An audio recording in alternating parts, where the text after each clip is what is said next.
We're in downtown Clearwater, Florida, in the very heart of what the Scientology organization considers their spiritual headquarters. 25 years ago, Scientology came to Clearwater under the pseudonym United Churches. L. Ron Hubbard set into motion a plan called Project Normandy, a covert operation designed for the complete takeover of Clearwater. It said move into Clearwater, find out who your friends are, develop them, find out who your enemies are, destroy them, and infiltrate every organization you can. This is a criminal organization.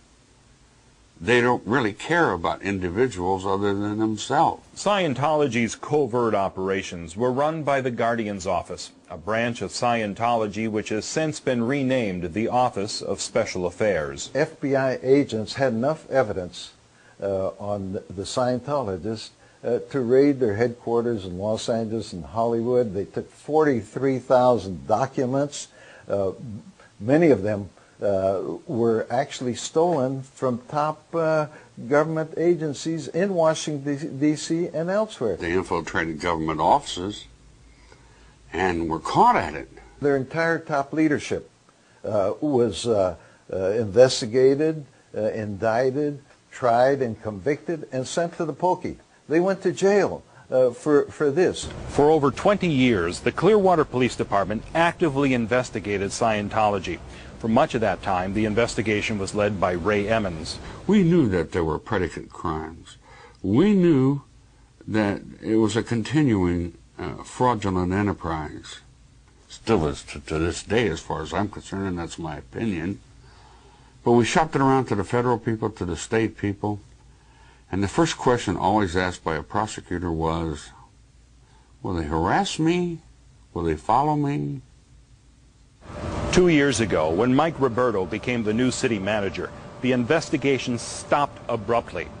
Roberto forged a new alliance between Scientology and the city. No matter what they had done in the past, the one city, one future took precedence over everything. No matter what. Shortly after the Lisa McPherson Trust opened its doors in January, Bob Minton and I had a meeting with Mike Roberto, the city manager. And we explained to him that we're in town to educate the city of Clearwater about some of the abusive and deceptive practices of Scientology. Mike Roberto's reply to us was that he had just spent 2 years getting Scientology off the front page of the newspaper, and he was not about to let us get Scientology back on the front page again. And he told us in no uncertain terms that if we caused any trouble for him or for his plans for Clearwater, he was going to get us out of town. Roberto's embracing of Scientology brought about many changes. The police department stopped all active investigation of Scientology, and they stopped the training program that taught new recruits what Scientology is and does. Indeed, today, many in the Clearwater Police Department work for Scientology on their days off. They're out here on Watterson Street guarding these white lines. Watterson Street is a small side street shared by both Scientology and the Lisa McPherson Trust. The white lines were burned on Watterson Street a week after the trust opened, and just hours after this lengthy meeting between officials from the city, the Clearwater Police Department, and Scientology's Office of Special Affairs. You can see Mike Roberto in the white shirt walking off to the right. That night, Scientology hired the first pair of off-duty police officers, but the rules changed daily. I just want a clear, firm response from the police department on what the rules are here. In bending over backwards to appease Scientology, Roberto and the police department created new laws on the spot that even its own officers couldn't understand. So I can't go across the line now? No? Even worse than the confusion over how to manage the white lines is the byproduct of the creation of this rather unique bus unloading zone. You see, now a large percentage of the Clearwater police force work directly for Scientology, and they're supposed to report to Mike Rinder, the head of the Office of Special Affairs. Again, this is the new name for the Scientology department that once broke into the FBI and the IRS, stole documents, bugged offices, and that to this very day continues to destroy the lives of those people who Scientology perceives to be the enemy. Today, Scientology perceives its #1 enemy to be the Lisa McPherson Trust. We get calls every day from people who have been harmed by Scientology. Calls from people all over the country. People whose families have been destroyed by Scientology, women who've lost their husbands, husbands who've lost their wives, parents who've lost their children. And the only place they have to go for help anywhere in the United States is the Lisa McPherson Trust.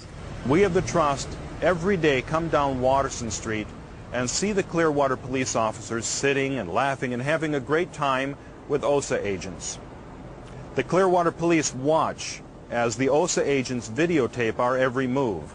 When we walk in or out of our building, the OSA agent grabs his walkie-talkie and reports on our whereabouts. Scientology PIs follow us everywhere.